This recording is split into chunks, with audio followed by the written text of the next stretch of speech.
Merci, merci d'être venu nous voir, d'être ici. Dans le film, j'ai trouvé ça quotidienne le film montre la vie quotidienne au Japon. Beaucoup de fidélité. En même temps, c'est l'impression qu'il y a beaucoup de solitude.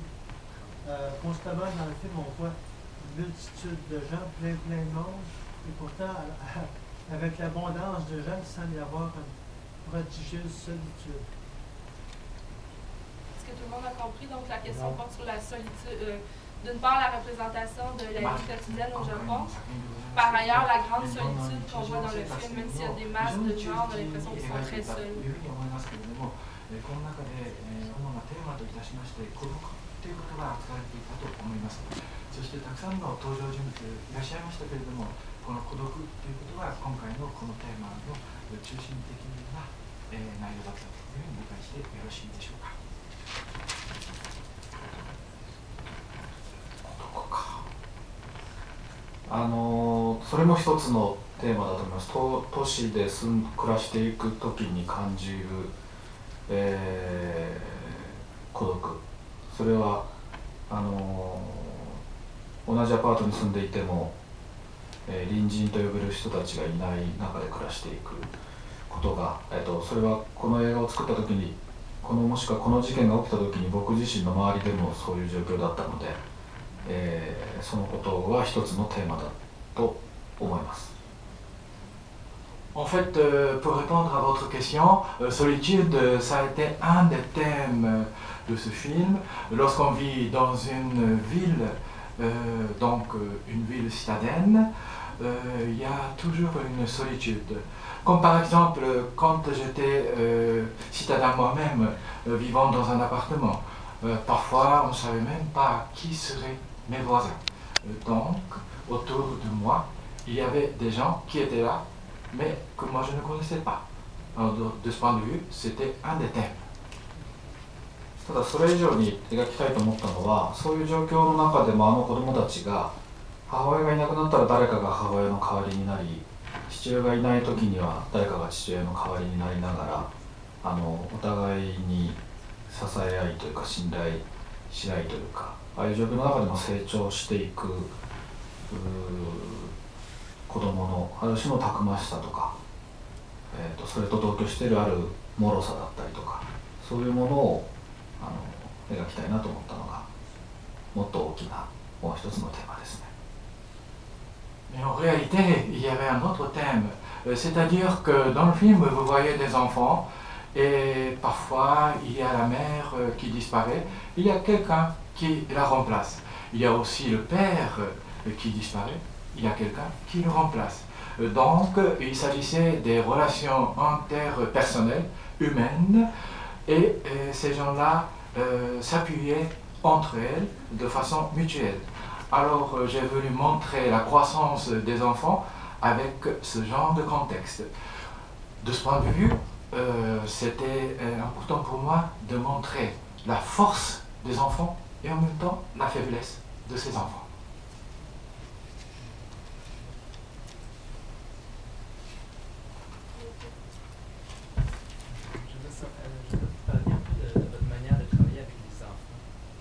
Vous aviez un conseil à donner par rapport à la façon de diriger des jeunes enfants, qu'est-ce que Plus fort la question. Vous ne pouvez pas donner le micro aux gens qui posent des questions, ce serait tellement plus facile. 質問するときにマイクロフォンを渡して質問していただきましょう。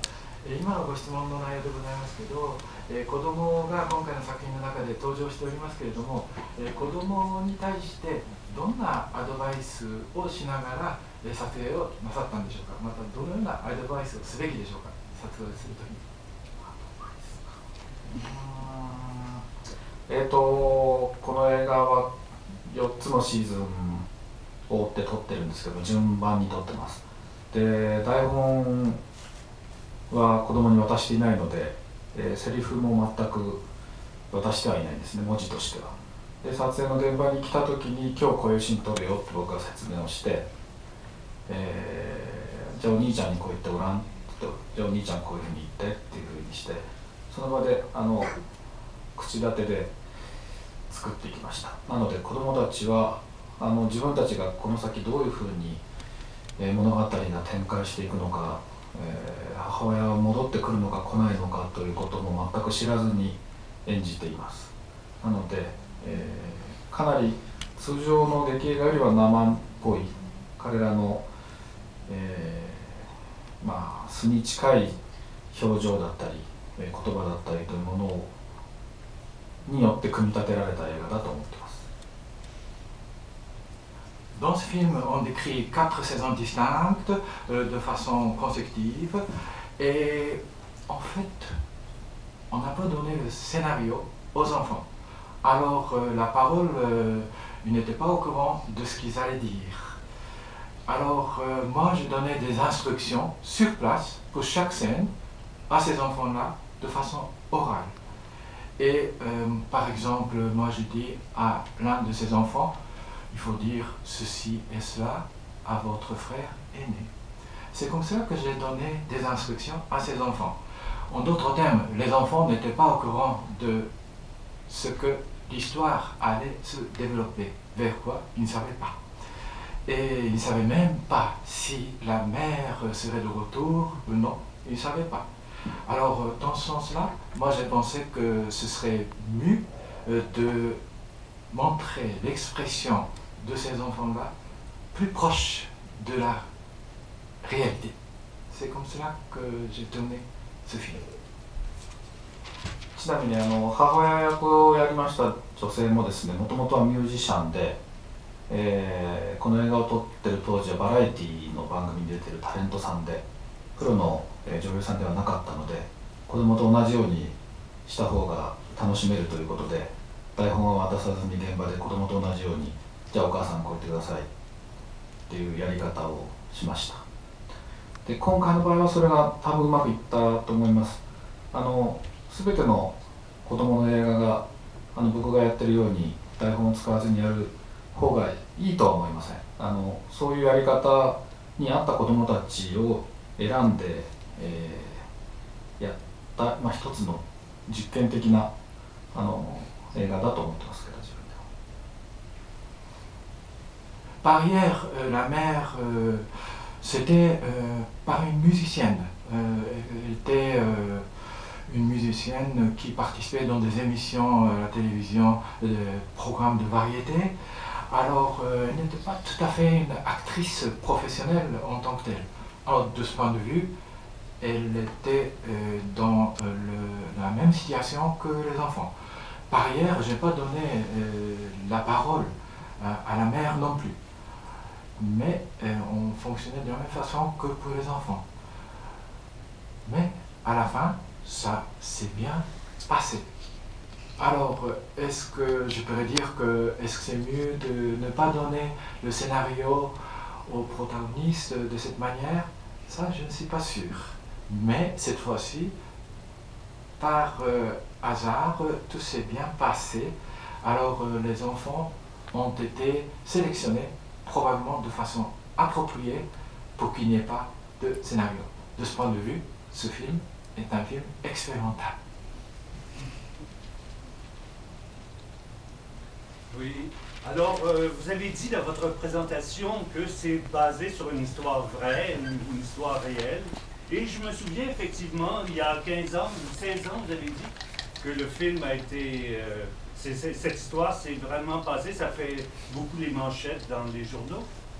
Mais je voudrais savoir la part que vous avez entre le scénario et l'histoire réelle.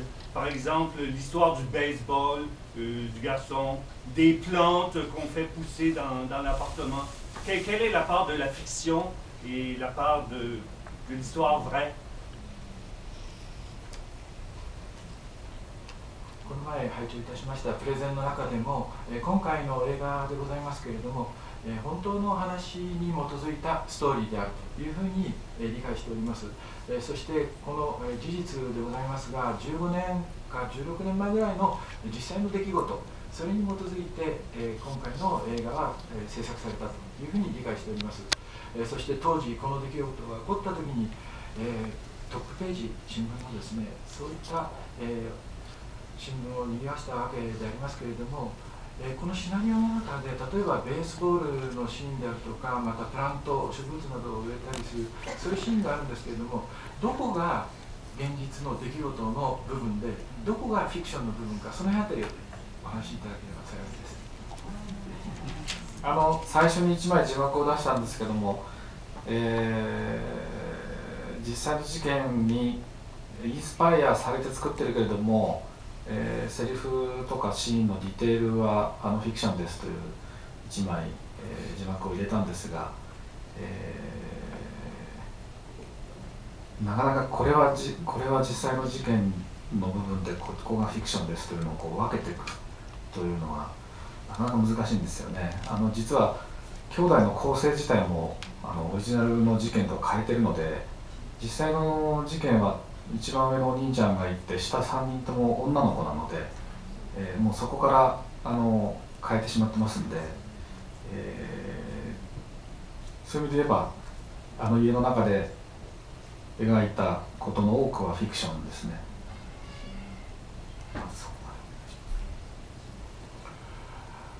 Au début de la projection, j'ai mis un sous-titre en disant qu'il y a des parties fiction dans ce film. Alors, ça a été mentionné dans le sous-titre. Par contre, pour répondre à votre question, c'est un peu difficile de faire la distinction entre fiction et la réalité. Par exemple, pour ce qui est de la composition de cette famille, on parlait de ses frères et sœurs, mais en réalité, c'était un frère et 3 sœurs. Alors, ce qui est différent par rapport à ce film. Alors, même ce qui se passe dans cette famille, ça ne correspond pas nécessairement à la réalité, à l'événement. 一つだけ例を言うとですね、亡くなった妹をスーツケースに入れてお兄ちゃんが、自分の父親が働いていた場所に埋めに行ったのは事実なんですね。なので、その一つの具体的な事例から、あとはもうほとんど想像力でなぜお兄ちゃんはスーツケースに妹を入れるということを思いついたのかっていうところから逆算して、じゃあ前に一度、妹がスーツケースに入った上に引っ越してきたっていうことを一度経験しておくと、そういうアイデアが出るのではないか。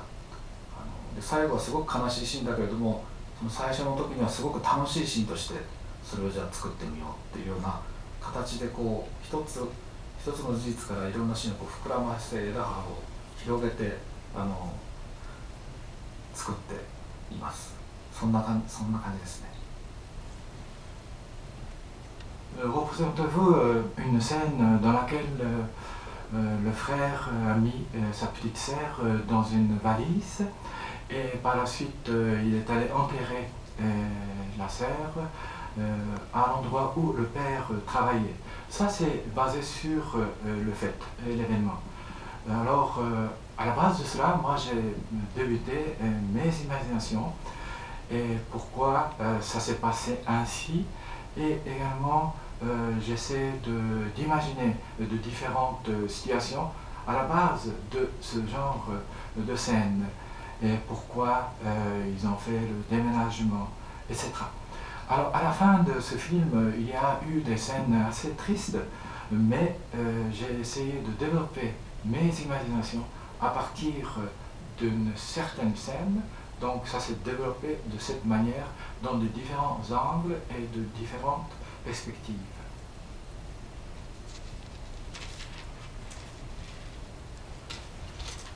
Oui, j'ai remarqué qu'il y avait beaucoup de scènes sur les pieds. Donc c'est quoi l'importance de la symbolique des pieds?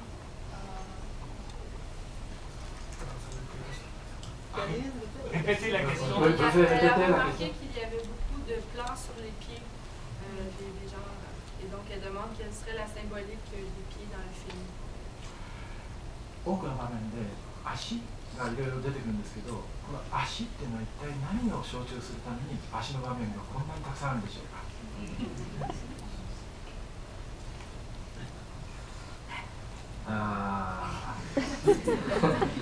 足と手好きなんですよね。単純にそれが一つあるんですけどね。顔で感情を説明するようなカット、ワンカットもと言っていいと思うんだけど、撮ってないので、逆に手と足でいろんな感情を出そうかなっていう、その顔の代わりにいろんな足の表情、こう背伸びをしたりとか、マニキュア塗ったりとか、そういうこう手と足っていうのを、感情表現の道具にしてるというのがもう一つあります。二つですね、理由はね。好きな。Vous parlez des pieds, mais en fait, c'est pas juste des pieds, les mains aussi. Alors, j'ai utilisé la présence des pieds et les mains comme un instrument d'expression. On pourrait utiliser le visage pour exprimer certaines émotions, c'est possible. Par contre, dans le cas actuel, moi j'ai essayé plutôt d'utiliser les mains et les pieds. Par exemple, lorsque les personnes essaient de se redresser et lorsque la personne essaie de mettre la manicure, etc.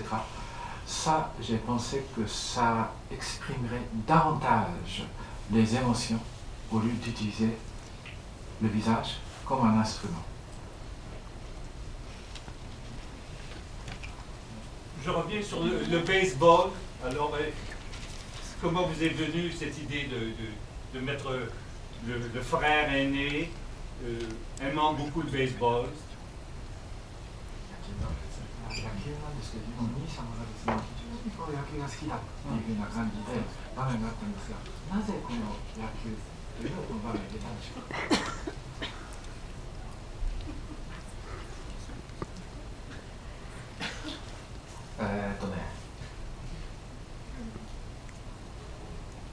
本人はサッカー好きだったんですよね。で、なんかその、野球、最後にユニフォーム着替えて野球をしてるシーンが彼の、これ僕の中での考えですけど、彼の子供時代の一番最後、野球をしてるシーンが子供時代の最後で、直後に妹が亡くなって、彼はね、少年時代を終えるんだと思ってたんですよ、この映画の中のシーンの意味としては。だから一番楽しそうに、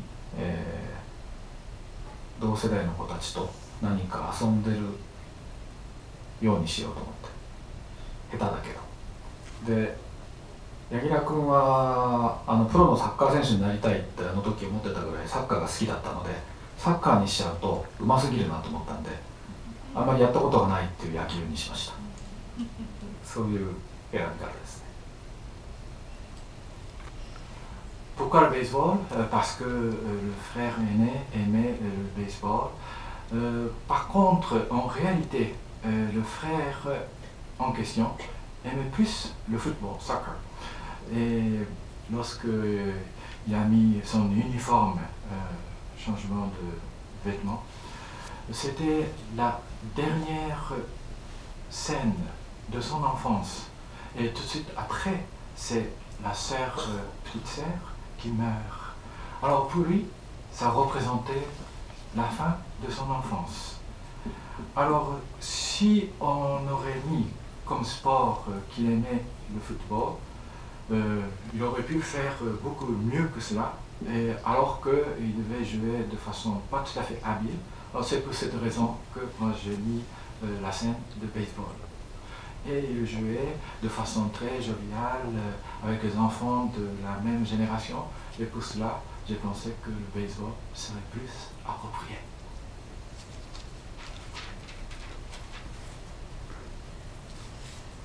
Je suis désolée, on va passer au prochain film dans 5 minutes, donc une petite pause.